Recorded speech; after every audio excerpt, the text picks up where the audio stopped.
Yung ulo. Itong gitna. Sarap. Kain na.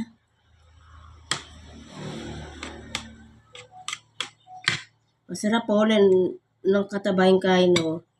Mantika. Daming langaw, no? Sa bukid eh. Langaw ito.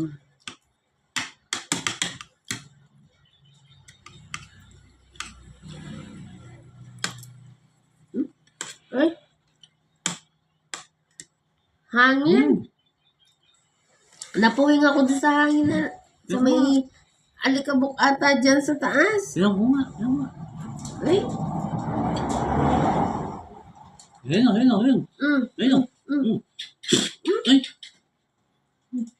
ano yun? hindi naman pa pala yung bibig kong kanin. May kanin ka pa. Ay.